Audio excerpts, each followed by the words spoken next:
Absolutely. And there's going to be listeners thinking, wow, man, I love llamas. I love alpacas. I really want to get one. And kind of the top three medical conditions that veterinarians and prospective llama and alpaca owners would think about when making that decision to either treat them in the case of a veterinarian or in the case of of a llama owner or alpaca owner, things that they should think about. What are the top three medical conditions you see? Oh boy, as you know, somewhat that's dependent on what are the A last loaded three question. things you saw. Overall, nationally and throughout, parasitism is probably still one of our biggest problems. Okay. And it'll vary across the country depending upon the habitat of parasitism, whether it's just regular old nematodes, roundworms, or it's protozoa with coccidia. That's a Right. really, really huge aspect there.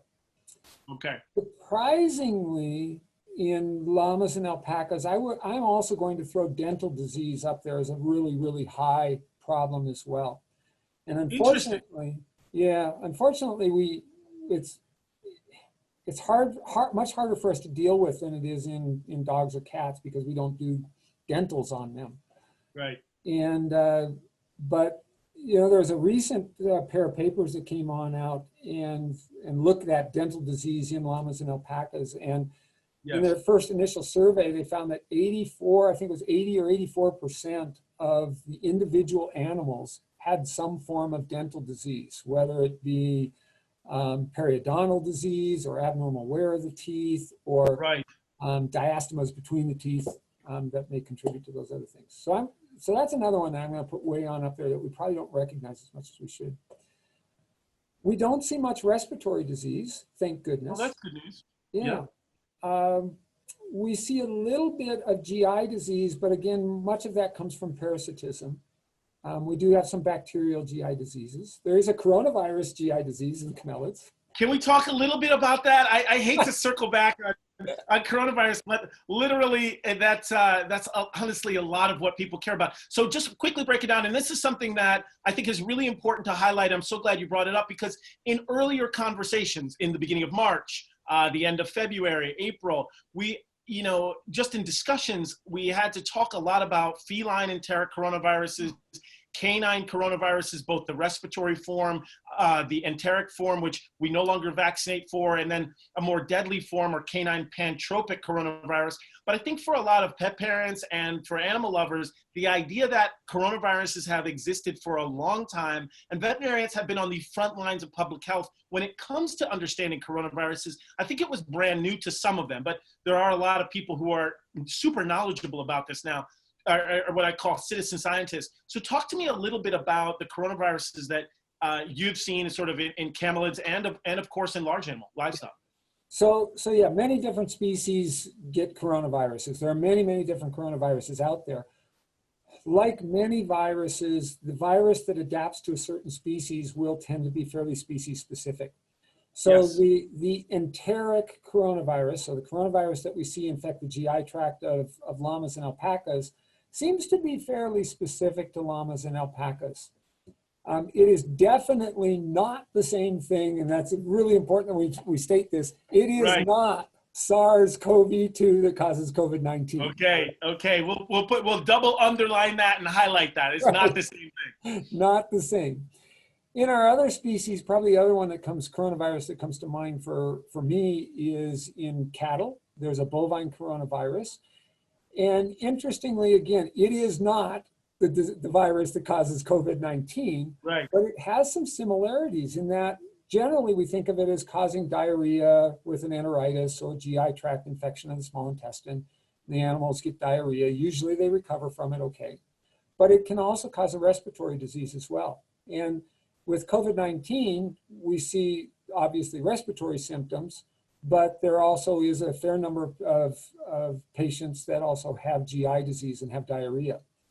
So there's these similarities that go across species, but you mentioned earlier about the angiotensin converting enzyme type 2, so the ACE2 protein that's on cell surfaces.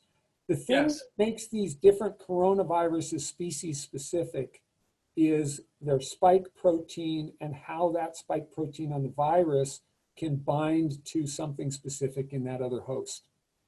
And so these other viruses, they're unique to cattle or unique to llamas and alpacas. They don't jump over to humans.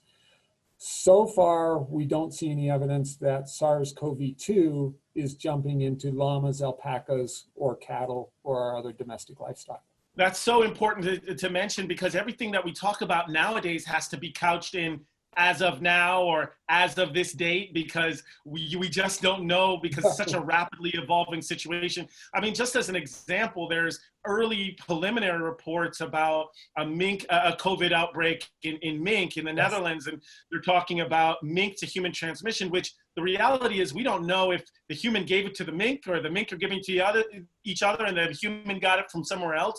So there's a lot that we still don't know, and I always sort of let everybody know that anything we talk about even today could literally change next week. So to your knowledge, you have not heard or seen, even in research settings, that camelids have that ACE type 2 receptor that makes them susceptible to novel coronavirus. And there's nothing you've seen that reports that. Right, that is correct.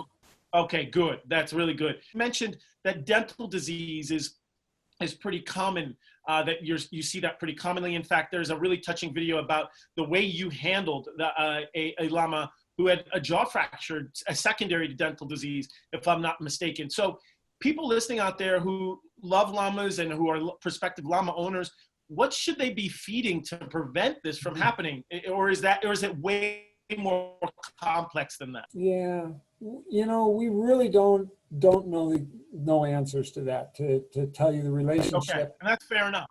I'll make a couple of points on that. Llamas and alpacas are, I forget the term that they use from grazing. They aren't grazers, so they don't just eat grass, and they aren't browsers. They just don't eat bush material, but they kind of combine the both. And we've brought them into an artificial environment where a lot of these animals are congregated closer together. They aren't doing their normal feeding habits. And, you know, I mentioned about this aspect of spaces between the teeth, these diastemas, where they can pack feed material. And there is some suggestion that possibly this aspect that we're raising them in this environment where we're feeding them dry hay, that may predispose to feed packing between the teeth. And then once the feed packs between the teeth, you start getting the periodontal disease, and then that can progress on in. We really don't know. So there are a lot of good ways to feed animals, feed llamas and alpacas, but how it's related to dentistry disease, that's a big question. And that's super fair, and I really appreciate your honesty on that. Last and most importantly, besides potentially being a partner in crime in the fight against COVID-19 and using their nano antibodies, are there any, maybe your top 2 reasons that you think people listening to Anything Possible should really get to know llamas and alpacas and camelids in general? Well, I'm just going to go because of the lovely part of them. Number one, they are soft. Their fiber is soft. They are. If you get the animals that have adapted to humans, they are cuddly animals, and they are soft. And the really friendly ones, they come on up to you, and it's kind of like they want to hug. Any cuddly animal definitely gets my vote. That's great. Absolutely. Second is that their vocalization is kind of this humming sound. It's this If you get a nice cuddly llama or alpaca that's humming quietly, yes, I tell you, you can just go into a nice simple spot there, and that would be your point of enjoyment for the day. I love it. I love it. We'll end there. I absolutely love it. Wait, everybody, check out your local camelid humming or your llama humming. It'll put you into a trance-like state. Dr. Callan, this has been so illuminating and so important to talk about. Listen, I knew it was going to be fun, but this turned out to be way more fun than I ever anticipated. So I hope that was the case on your end. And as developments come in, would you mind coming on Anything Possible for round 2? Would you ever mind doing that? I'd be happy to. This has been a great pleasure for me. It's fun talking to you. And, it's just fun talking about the things you love to do. Oh, fantastic. Well, that's it, everybody. You've heard Dr. Callan, a large animal veterinary internal medicine specialist. He is a literal rock star in the world of livestock medicine, camelid medicine, and we got a chance to talk about potentially a new best friend in our fight against COVID-19. Until next time, just remember, there's nothing stronger than the human-animal bond.